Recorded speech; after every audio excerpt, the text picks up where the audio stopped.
Country of Uzbekistan, where women dressed in glamorous outfits sip cocktails after dark, and you can live like royalty for less than $700 a month?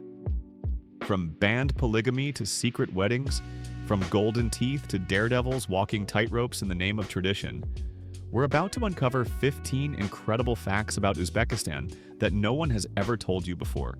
Are you curious? But before we dive into the main content, make sure to leave your mark on this video by letting us know where you're from in the comments section below. When the summer heat hits, Tashkent blaze past 104 degrees Fahrenheit. Walk down the leafy boulevards and you'll spot women dressed just like they might be in Milan or Los Angeles. Short skirts, denim jeans, bright t-shirts tied at the waist, sometimes even unbuttoned tops catching the dry desert breeze. Traditional outfits, the shimmering brocades, the hand-embroidered tunics, the flowing scarves, sure, they're real. But here, they're reserved for special moments, weddings, religious ceremonies, or national holidays. Not for a casual Tuesday grocery run. In the heartbeat of Uzbekistan's cities, they run businesses, teach at universities, anchor news broadcasts, and even command teams of all-male staff. Statistically, Uzbekistan is rewriting old assumptions too.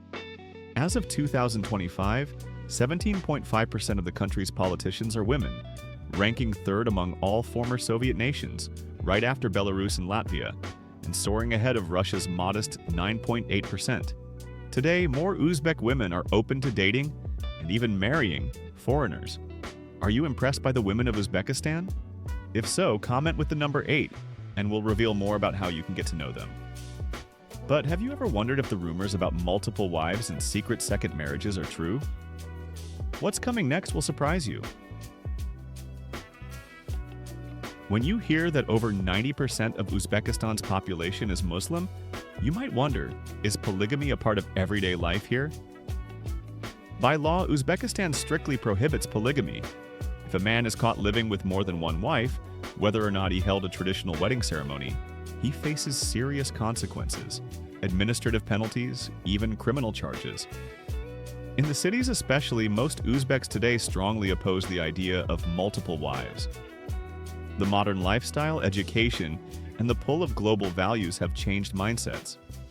But reality isn't always black and white. Deep in the countryside, another tradition lingers.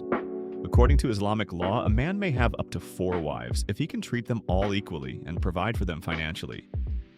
And in some communities, men still quietly hold second or third wife ceremonies, witnessed by family, friends, and sometimes an imam. These unregistered marriages offer no protection. Second wives have no rights to inheritance, no pensions, no official standing. They rely entirely on the man's goodwill. And why would women agree to this? Older women, divorcees, widows? In a society where marriage holds deep cultural value, some choose this path over living alone. But wait, Tashkent after dark might just rewrite everything you thought you knew about this country. By day, Tashkent feels relaxed, almost reserved. Sun-drenched streets, parks lined with ancient trees, and the steady hum of daily life. But when the sun slips below the horizon, the city switches gears and a very different Tashkent emerges. White Chevrolets glide down neon-lit boulevards, ferrying locals to entertainment hotspots. Rooftop bars glow against the night sky, offering sweeping views of the TV tower and the endless city lights beyond. Inside cozy Eastern European-style pubs, you'll hear the soft strum of acoustic guitars and deep in underground clubs. Local DJs spin a hypnotic mix of deep house beats layered with Central Asian folk rhythms. In Tashkent, it is absolutely normal for women to hit the nightlife scene too. They sip cocktails, strike business deals, and dance under LED-lit ceilings. And it doesn't stop when the clock hits 11. Wander through Timor Square or the Old Town near Chorsa Bazaar after midnight, you'll stumble upon open-air food stalls, the sizzle of kebabs filling the air, laughter spilling into the cool night breeze, and locals still chatting under the stars. The flavors of Tashkent's nightlife are just the beginning. Next, we're diving into the astonishingly low cost of living that might just make you rethink where you want to spend your future.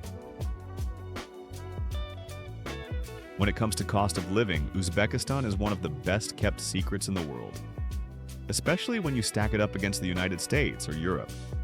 A full meal at a local restaurant costs between $3 to $5.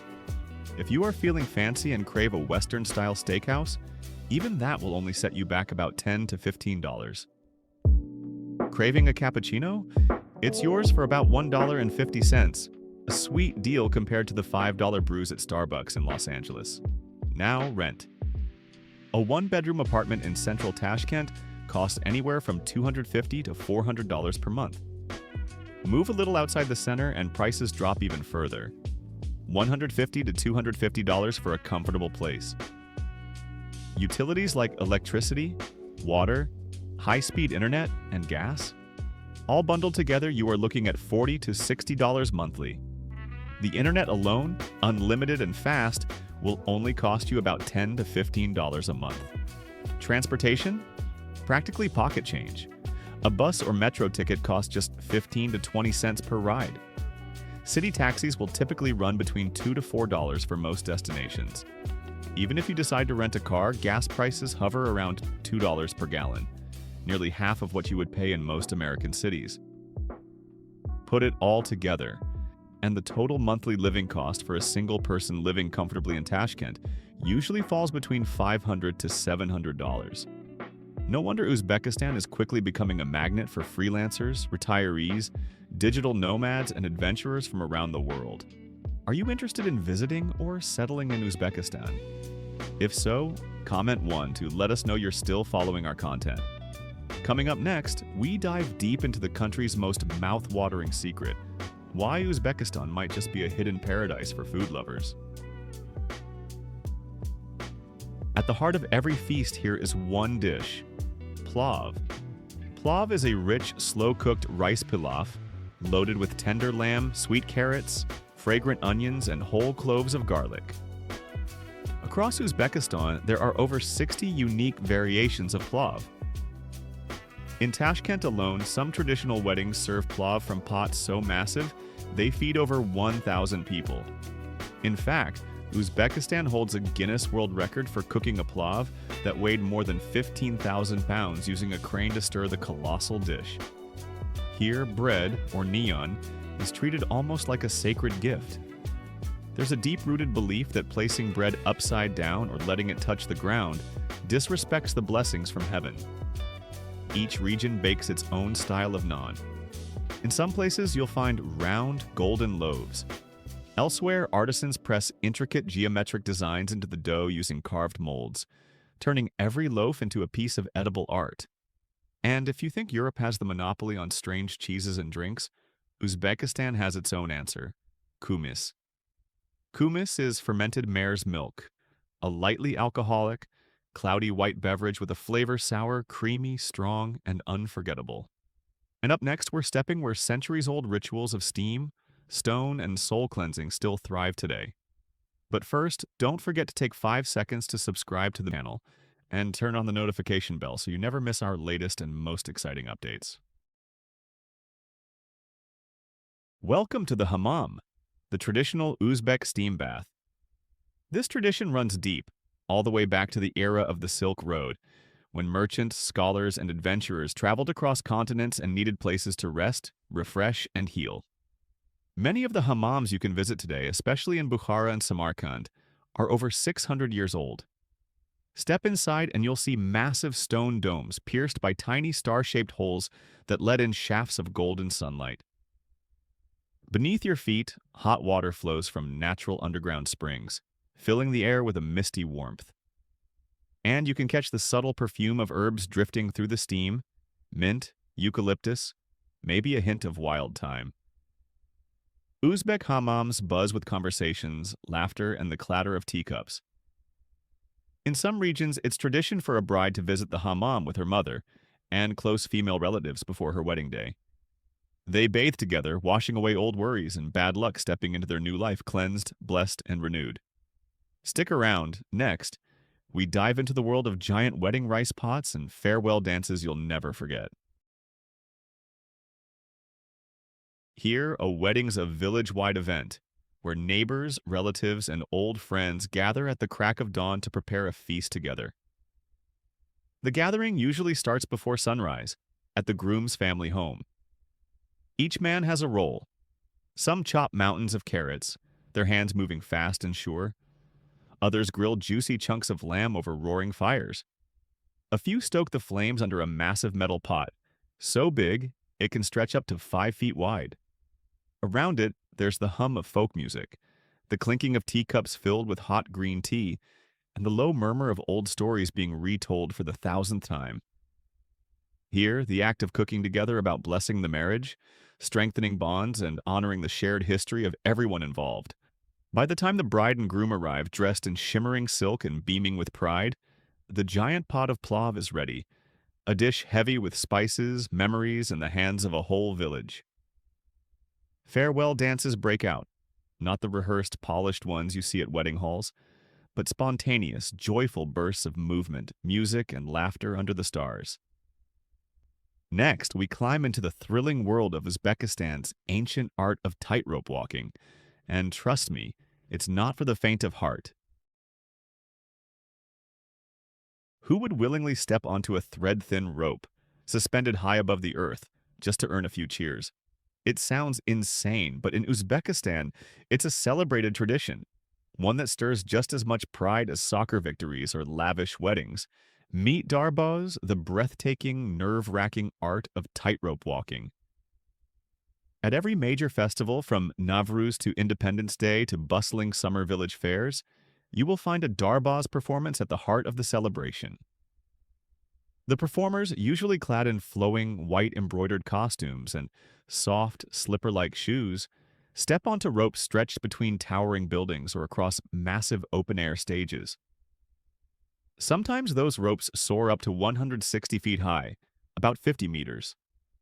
Watching a Darbaz artist move light on their feet, almost floating, they dance with danger, while the drums pound below and the crowd holds its collective breath. In Uzbekistan, entire families have specialized in tightrope walking for hundreds of years, passing down secrets and techniques from father to son, mother to daughter. To become a Darbaz is not just about courage.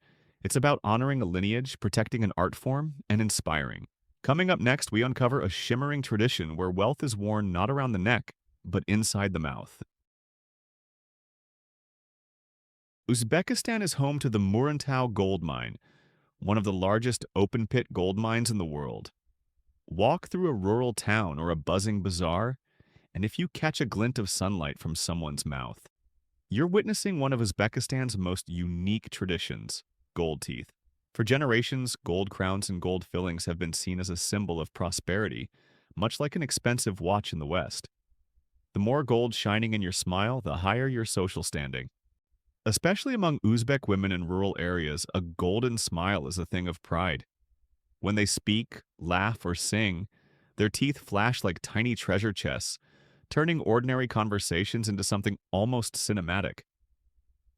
Dental clinics in Uzbekistan even specialize in it.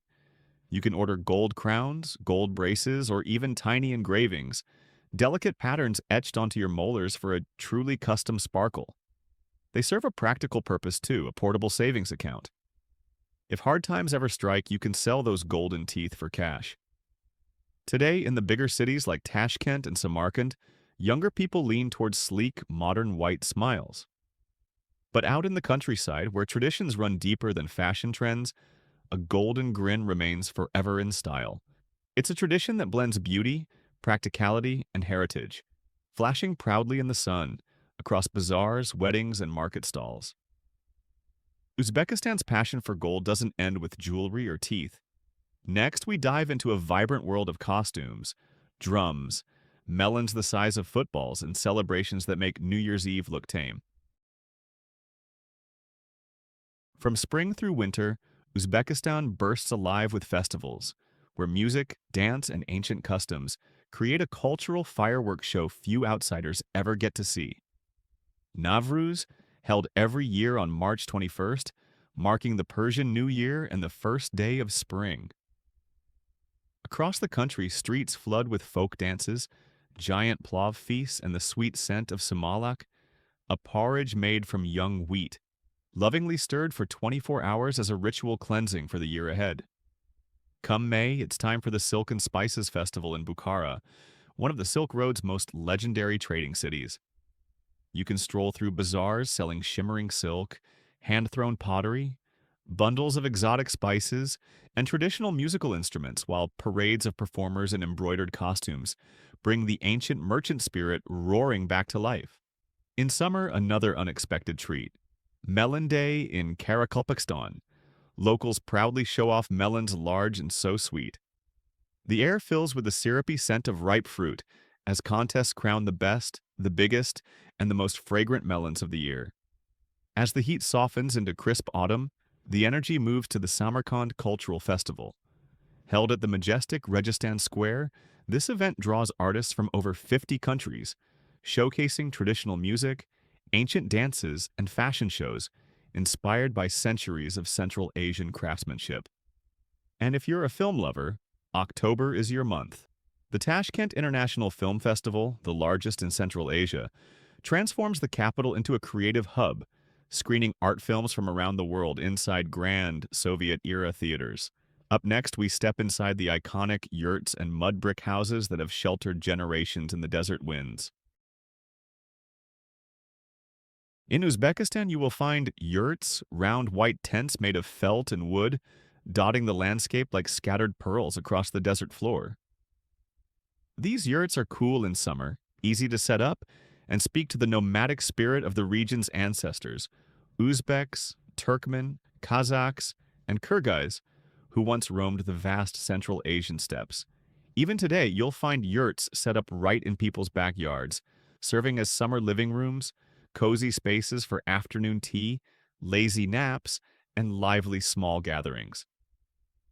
Move into the cities, places like Tashkent and Samarkand, and you will notice the skyline remains low and open. Most buildings in Uzbekistan stay modest, only 4 or 5 stories high.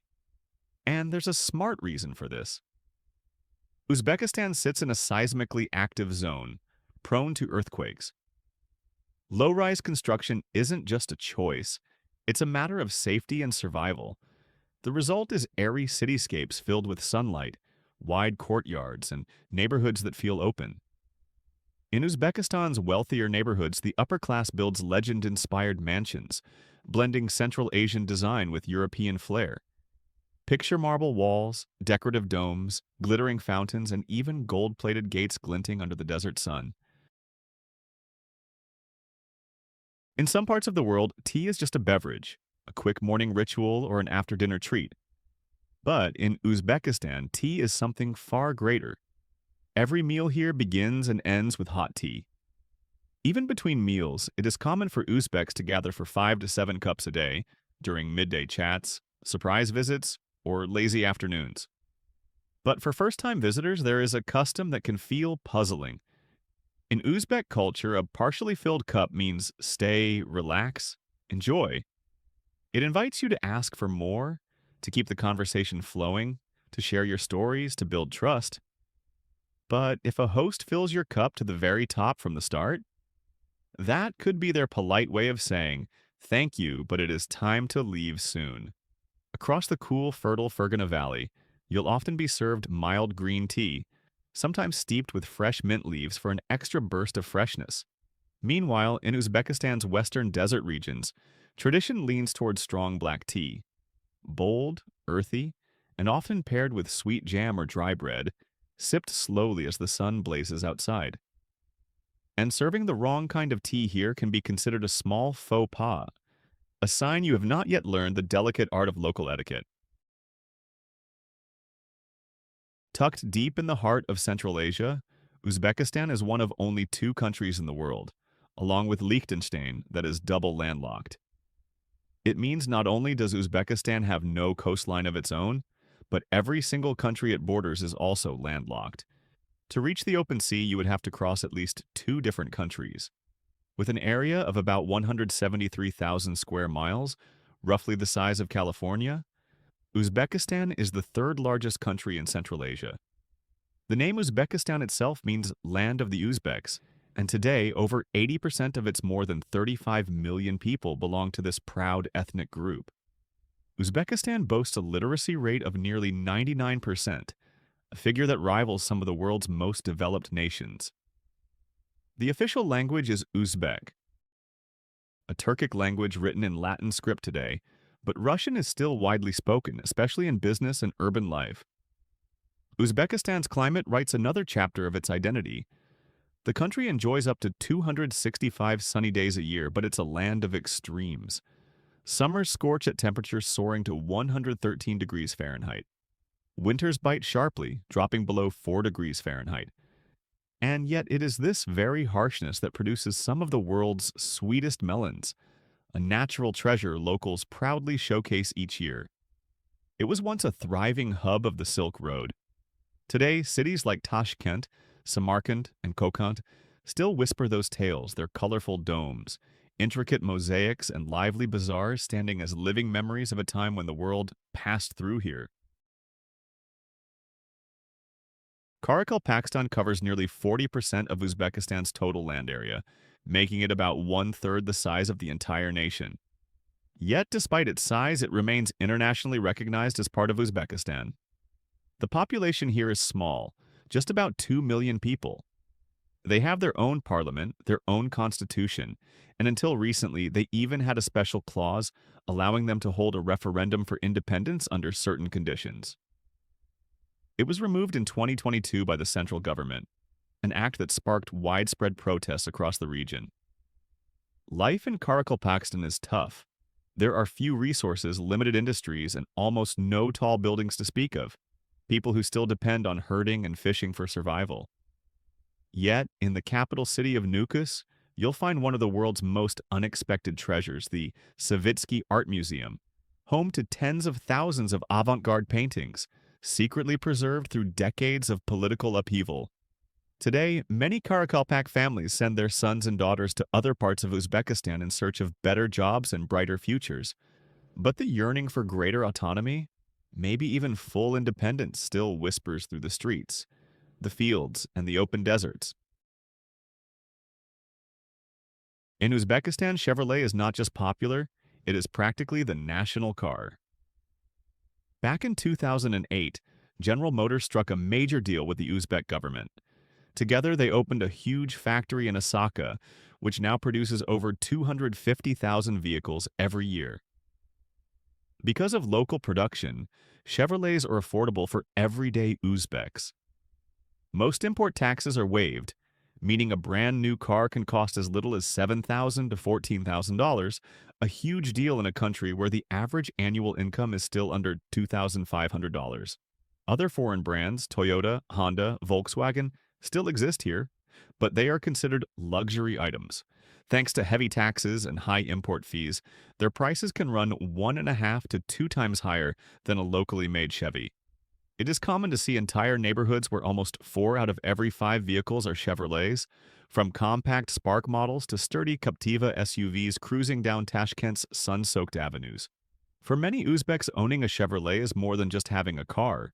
It is a symbol of modern life, a taste of independence, and a tool for chasing dreams across dusty roads and bustling city streets alike. We've explored 15 amazing facts about this incredible country. If you enjoyed the video about Uzbekistan, don't forget to hit the like button and subscribe to the channel. Your support is the driving force that helps us continuously improve and bring you even more engaging content. Thank you, and see you in our next travel documentary. We are so glad you are with us today. Please leave a comment, like the video to support us, and subscribe for more videos. See you soon.